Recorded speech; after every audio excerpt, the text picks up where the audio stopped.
Hello everyone, कैसे हो सब लोग। तो चलो आज स्टार्ट करते हैं। आज हम डाइव करने जा रहे हैं बायोलॉजी के सबसे सबसे फैसिनेटिंग टॉपिक्स में से एक, molecular basis of inheritance. Basically हम डीएनए की कहानी सुनेंगे, वो सीक्रेट कोड जो लाइफ के हर एस्पेक्ट को कंट्रोल करता है। तो ये है आज का अपना प्लान। ठीक है, हम शुरू करेंगे जेनेटिक मटेरियल की खोज से, फिर आएंगे डीएनए के फेमस डबल हीलिक्स स्ट्रक्चर पर, उसके की फीचर्स समझेंगे, फिर देखेंगे कि डीएनए अपनी कॉपीज बनाता कैसे है, और फाइनली सेंट्रल डॉगमा को डिकोड करेंगे। ट्रस्ट मी, इस सेशन के एंड तक ये सारे कॉन्सेप्ट्स एकदम क्रिस्टल क्लियर हो जाएंगे। ओके, सो शुरू करते हैं अपने पहले सेक्शन से।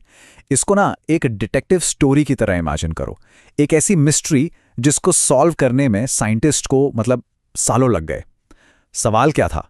सवाल ये था कि आखिर वो मॉलिक्यूल है कौन सा जो एक जनरेशन से अगली जनरेशन तक सारी इंफॉर्मेशन ले जाता है। सोचो, 100 साल से भी ज्यादा टाइम तक पूरी साइंटिफिक कम्युनिटी के सामने बस ये एक बड़ा सवाल था, लाइफ का ब्लूप्रिंट आखिर है किसमें? क्या वो प्रोटीन है, कार्बोहाइड्रेट, या कुछ बिल्कुल अलग? बहुत लंबे टाइम तक इसका जवाब किसी के पास नहीं था। Complete mystery. तो चलो इस टाइमलाइन में देखते हैं कि मिस्ट्री सॉल्व हुई कैसे। सबसे पहले 1860s में आते हैं मेंडल। उन्होंने फैक्टर्स की बात की कि कोई चीज़ है जो इनहेरिटेंस कंट्रोल करती है, पर वो चीज़ क्या थी ये नहीं पता था। फिर जंप करते हैं 1928 में। ग्रिफिथ ने एक एक्सपेरिमेंट से दिखाया कि एक ट्रांसफॉर्मिंग प्रिंसिपल है जो इन्फॉर्मेशन पास कर सकता है। बट द फाइनल प्रूफ वो आया 1952 में।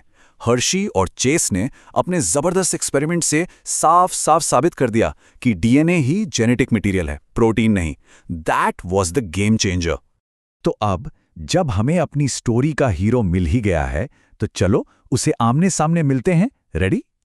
सेक्शन 2 में हम अपने हीरो यानी डीएनए के उस mind blowing structure the double helix को आराम से ब्रेक डाउन करके समझेंगे।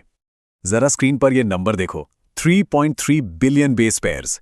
इतनी ज्यादा इंफॉर्मेशन हमारे हर एक सेल के इतने से छोटू से न्यूक्लियस के अंदर फिट हो जाती है। हाउ? मतलब ये तो वही बात हो गई कि पूरी की पूरी लाइब्रेरी एक छोटे से डिब्बे में फिट कर दियो। समझ रहे हो? ये पॉसिबल है कैसे आखिर? इसका जवाब है इस बीड्स ऑन स्ट्रिंग जैसे स्ट्रक्चर में। देखो, यहाँ जो स्ट्रिंग है यानी धागा, वो है हमारा नेगेटिवली चार्ज डीएनए, और ये जो बीड्स हैं यानी मोती, ये हैं पॉजिटिवली चार्ज प्रोटीन्स जिनको हम कहते हैं हिस्टोन्स। तो डीएनए इन हिस्टोन्स के ऊपर बिल्कुल टाइटली रैप हो जाता है, और इस एक यूनिट को हम बोलते हैं न्यूक्लियोसोम।